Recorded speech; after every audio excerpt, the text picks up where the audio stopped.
신앙은 믿음의 축척입니다. 단순히 지금 이 순간만이 아니라 오랜 세월 신앙이 형성되고 그 믿음이 전해지고 또한 이 전수받은 믿음 안에서 공동체를 형성한 이들이 일괄되고 공통된 커다란 하나의 신념 체계를 이룹니다. 신앙은 바로 이 원천과 전통 그리고 이 공통된 신앙을 이어오고 간직한 이 공동체 안에서의 소위 축척의 역사로부터 비롯된 결과입니다.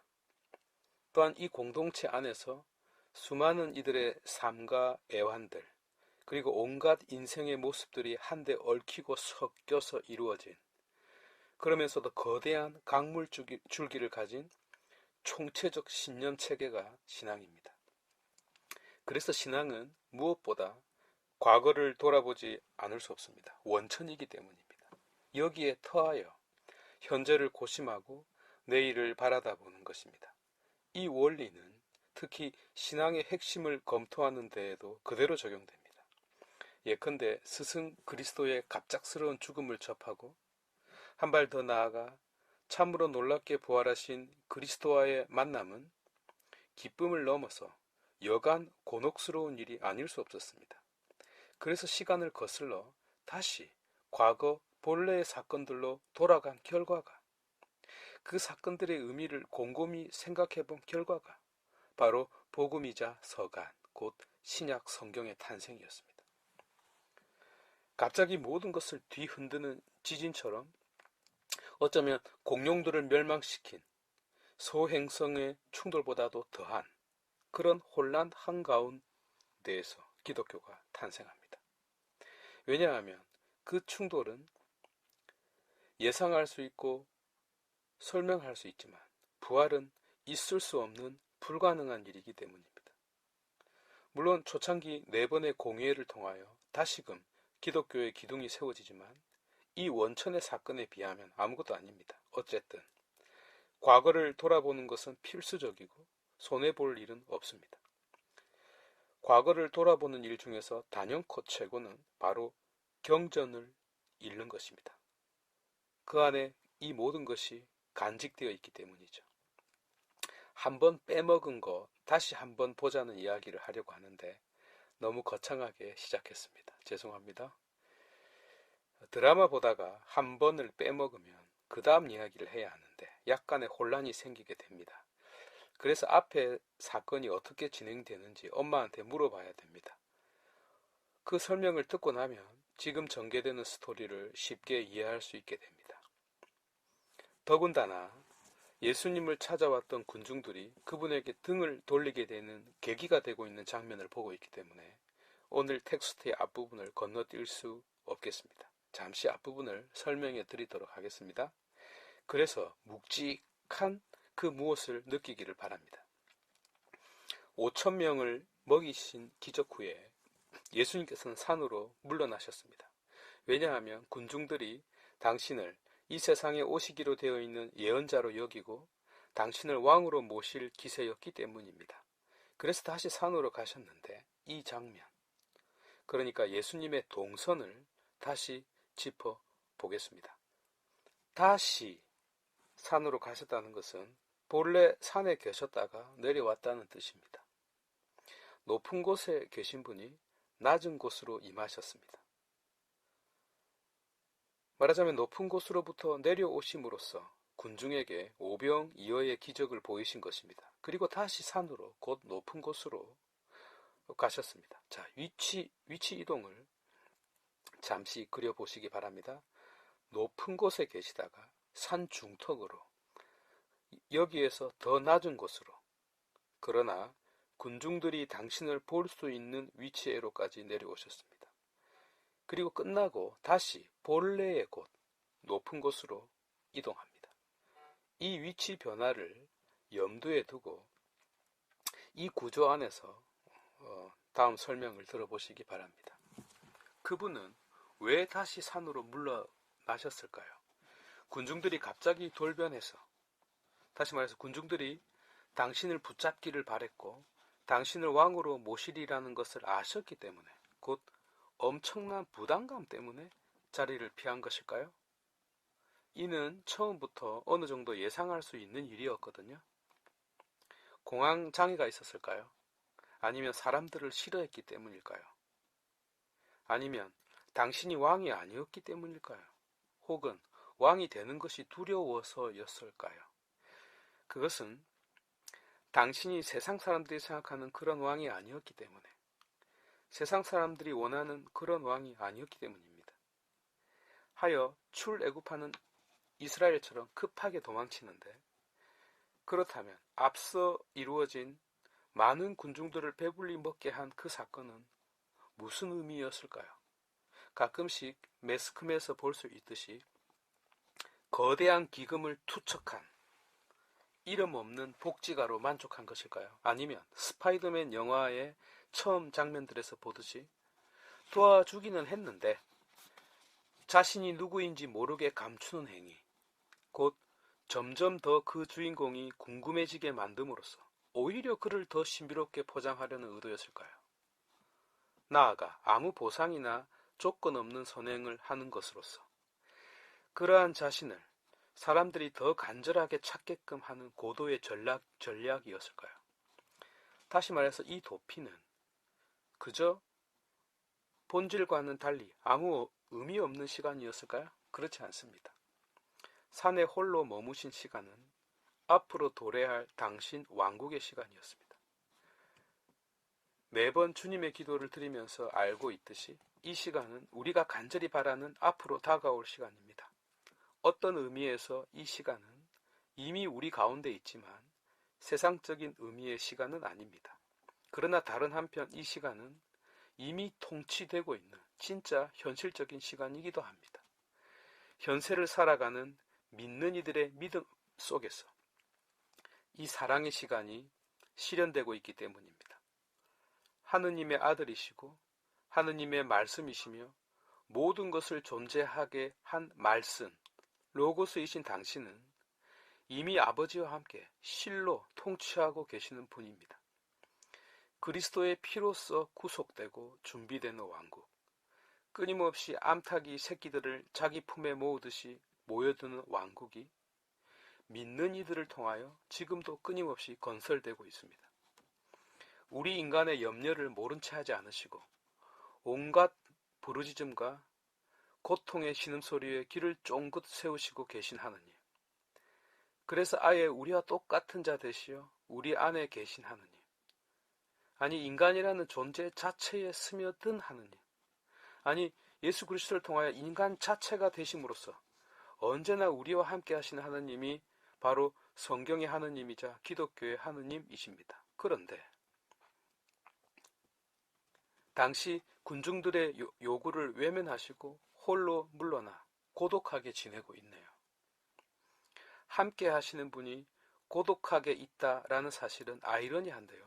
그러나 매우 중요한 장면이기도 합니다. 왜냐하면 함께와 고독은 높은 곳과 낮은 곳처럼 서로 대립되면서 동시에 동전의 양면처럼 하나의 쌍을 이루기 때문입니다.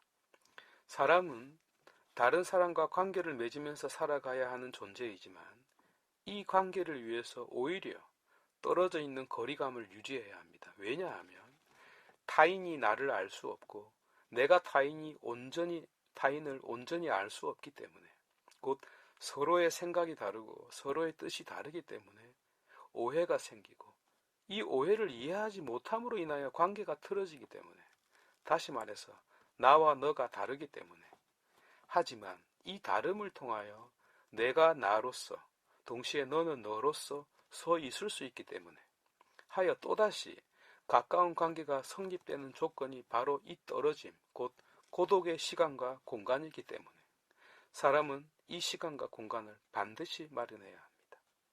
그렇지 않으면 삶이 지옥으로 바뀝니다. 그래서 그리스도께서 홀로 산으로 물러가신 것입니다. 참 인간이시니까요. 말하자면 당신을 좋아하고 당신에게 열광하던 군중을 물리친 것은 그들이 싫어서가 아니라 서로에 대한 생각이 너무나 다르기 때문입니다. 지금 왕으로 모시려고 찾아왔잖아요. 또 왕으로 세우고 나면 그 백성들의 요구를 들어주어야 하잖아요. 당신은 그러나 전혀 그런 계획이 없습니다. 하여 떨어져 있을 수밖에 없었던 것입니다. 이제 시간이 지나서 다시 만나게 되는데 이제 당신의 생각을 분명히 하게 되고 그 결과 사단이 나게 됩니다. 그러면 다시 만나게 되는 장면을 살펴보도록 합시다. 군중들을 먹이는 기적이 있고 난 다음 제자들은 배를 타고 호수 건너편 가파르나움으로 떠납니다. 그런데 예수님은 그들과 함께 가지 않았습니다. 저녁 때가 되었는데 큰 풍랑이 일었습니다. 그때 제자들은 25스타디온쯤이나 30스타디온쯤 저어서 갔다고 복음은 전하고 있는데 이 표현이 말이 안 됩니다. 스타디온은 약 185m 정도 되는데 그냥 25스타디온쯤이라고 하거나 30스타디온쯤이라고 둘 중 하나만 기술하면 될 일이었습니다. 그런데 이렇게 쓴 것은 하나의 상징적 표현이었습니다. 이 숫자는 5의 배수입니다. 숫자 5는 율법을 뜻하고 모세 오경을 의미합니다. 여기서는 5,000명을 먹인 5개의 기적의 빵을 뜻하고요. 나아가 이것은 병자들이 누워있던 5개의 솔로몬 주랑을 뜻하기도 합니다. 본디 주랑은 성전 동쪽 마당에 있는 회랑, 소위 대기실로서 본 건물과 이어진, 그래서 그 본 건물을 밖으로 넓힌 직사각형의 어떤 넓은 공간을 가리켰는데 신 바빌로니아의 느부갓네자르 2세에 의해서 성전 전체가 파괴되고 말았습니다. 이후 제2성전이라고 불리는 주르바벨 성전이 건립됩니다만 BC 169년 안티오키아 에피파네스에 의해 부정한 동물이었던 그 돼지 피가 제단에 뿌려지고 제우스 신상을 세우는 추악한 짓으로 말미암아 파괴되고 말았습니다. 이에 마카베오 혁명가들에 의하여 성전 외벽을 보수하고 성전을 정화했지만 BC 63년 로마의 폼페이우스 장군에 의해서 이 성전도 폐허가 되고 맙니다. 그래서 로마를 등에 업고 권력을 잡은 헤롯 대왕이 BC 19년에 이 성전을 다시 보수 확장합니다. 그래서 그리고 그가 죽은 후에도 4년 동안 계속 공사가 이루어집니다. 세부 공사의 완료는 AD 63년경 그의 손자 아그리파 2세가 왕으로 있을 때 완공되지만 3년 후 다시 로마의 티투스 장군에 의해서 완전히 파괴됩니다. 어쨌든 이때 헤롯 대왕이 무너진 성전을 더 크게 확장해서 다시 지으면서 솔로몬 주랑도 다시 만듭니다. 이 주랑은 성전 남쪽 면에 162개의 고린트식 기둥이 3면으로 둘러쳐져 있습니다. 그런데 이 기둥들이 4줄로 서 있어요. 그러면 각 기둥을 연결하는 가상의 벽을 이렇게 친다고 생각해 보세요. 마치 긴 복도로 들어가는 현관 출입구가 5개로 보이죠? 모세 오경을 가리킵니다. 병자들이 여기에서 살다시피 했고요. 예수님도 여기에서 가르치셨습니다. 이 기둥의 높이가 50큐빗입니다. 50큐빗 어떻게 나왔을까요? 모세 오경 5 곱하기 10계명 10을 곱하면 50이 나오죠. 성전 건축의 계산은 대부분 5의 배수로 지어졌습니다. 베드로의 두 번째 설교도 여기에서 이루어졌는데 그때 그리스도를 믿게 된 사람이 5,000명이라고 하죠. 헤아려 봤을까요? 그저 많은 군중입니다. 마치 5,000명을 먹인 5개의 빵처럼요. 그러나 이 5라는 숫자, 곧 율법의 숫자는 복음이 오기 전에는 완전하지 못합니다. 수학에서 가장 완전한 숫자가 무엇인지 아시는지요? 6입니다. 성경에서도 완전한 수는 6입니다. 7은 행운의 숫자이고요. 완전함은 6이라는 숫자 안에서 이루어집니다. 하느님께서 세상을 모두 창조하신 6일 뒤에 쉬시지 않았습니까?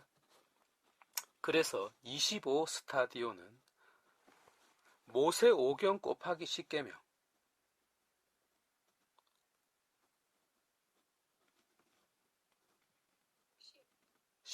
십계명을 율법이라고 생각하면 돼요. 그러면 5 곱하기 5죠. 5, 25.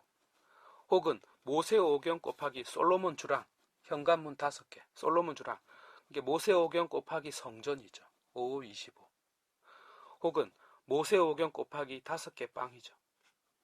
그러면 5 곱하기 5라는 율법의 공간이 생기고 모세오경이라는 완성된 말씀의 공간이 생깁니다. 그러면 30 스타디오는 어떻게 나왔을까요?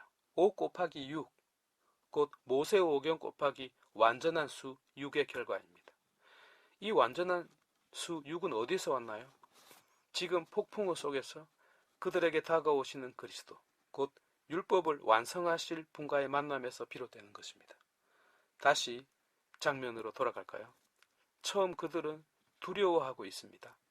폭풍우 속에서 걸어오시는 그분을 보고 말이죠. 그래서 하신 말씀이 나다, 두려워하지 마라 라는 평안과 위로의 말씀을 건넵니다. 그런데 제자들이 그분을 알아보고 기뻐하려는 찰나 배는 어느새 도착했다는 것입니다. 이 장면은 마치 두려움에 떨고 있던 제자들이 부활하신 그리스도를 알아보고 난 다음에 그것과 흡사하지 않습니까? 왜 그들은 지금 두려워하고 있을까요? 폭풍우 때문인가요? 아니면 폭풍우 속에서 스승을 보았기 때문일까요? 둘 다이겠죠. 그러나 첫 번째 두려움은 사실 어찌할 수 없는 두려움이기도 합니다. 이 범위를 좀 더 확장하면 우리가 인생에서 겪게 되는 그 모든 것이라 할 수 있습니다. 최종적으로는 죽음이 되겠고요. 사실 제자들도 스승 예수께서 십자가에 못 박히고 말았을 때 두려워할 수밖에 없었습니다. 게다가 스승의 죽음을 확인한 후에는 희망조차 가질 수 없었습니다. 단지 죽음이 두려웠다는 것을 넘어서 모든 것이 무너져 내리고 말았기 때문입니다. 이 두려움, 곧 희망 없음은 죽음보다 더한 죽음이었습니다.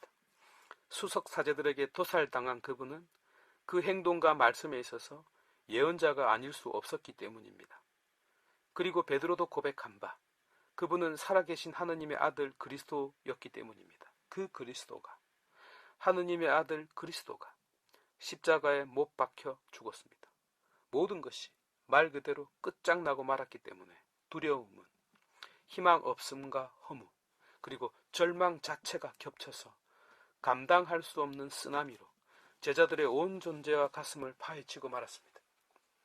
반면 두 번째 두려움은 차원이 다릅니다. 물론 처음에는 두려워했죠. 그러나 시간이 지나면서 곧 그분이 누구인지를 알게 됨으로써 이 두려움은 마치 해가 뜨면 사라지는 안개처럼 스쳐 지나가는 무엇에 불과했습니다.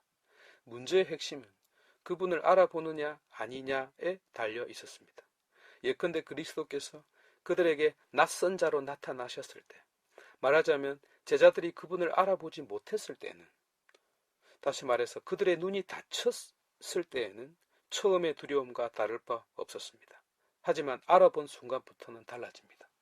두려움은 위안으로, 공포는 평안으로, 슬픔은 기쁨으로 바뀌었습니다. 그리고 자기도 모르는 사이 배는 안전한 무트로 도착했습니다.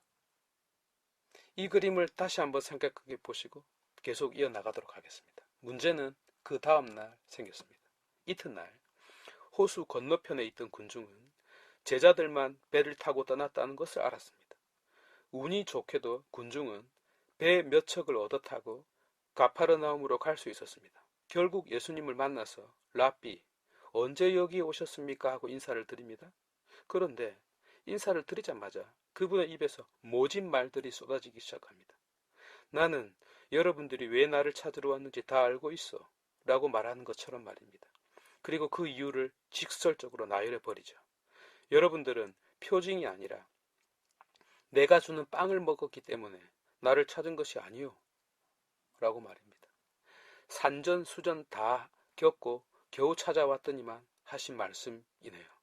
사실 그들은 빵을 더 달라고, 아니 앞으로도 계속 빵을 더 달라고 찾아온 것입니다. 그렇게 하면 당신을 믿겠노라고, 아니 당신을 우리의 왕으로 삼겠노라고 말입니다. 이 장면 역시 마치 십자가 아래에서 거기에서 내려오면 믿어줄게 라고 말하는 장면과 흡사하지 않습니까? 그래서 당신이 오늘 이상한 말씀을 하시는 것입니다.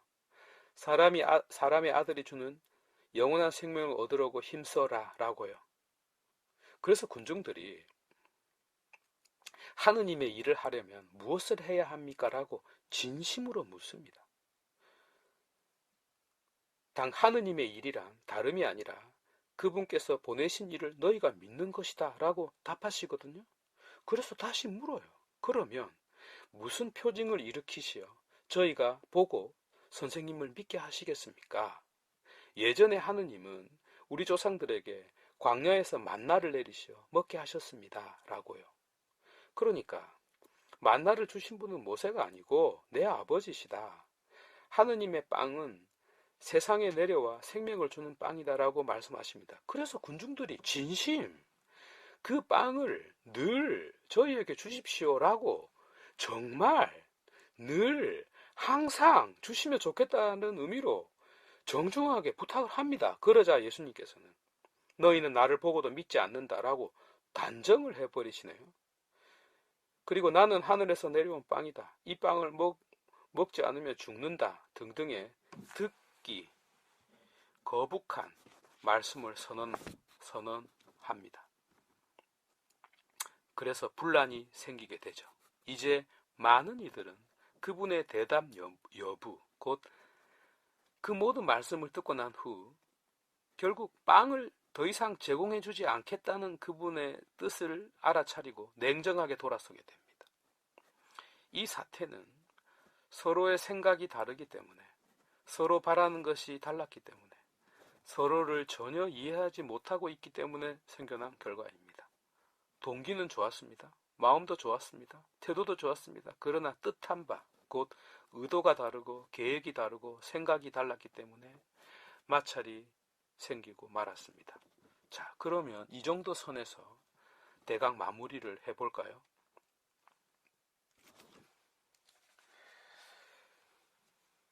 군중의 욕구를 해결해 주신 그리스도는 계속해서 그 바램을 해결해 줄 수 없음을 선언하고 있습니다. 당신을 우리의 기준으로 보지 말라는 요구 같기도 합니다. 사실 우리는 사람의 아들을 세상 다른 사람들처럼 생각하지 말아야 합니다.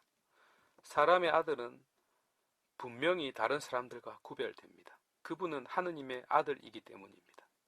그분은 또한 하느님입니다. 빌립보 가이사리아에서 예수님께서 사람들이 나를 뭐라고들 하느냐라고 물으시니 제자들이 누구라고들 합니다 하니까 그러면 너희는 나를 누구라고 생각하느냐라고 직선적으로 묻잖아요. 베드로는 선생님은 살아계신 하느님의 아들 그리스도이십니다 라고 대답하지 않습니까? 당신은 당신 자신을 사람의 아들로 규정했지만 베드로는 그분을 하느님의 아들로 규정했습니다.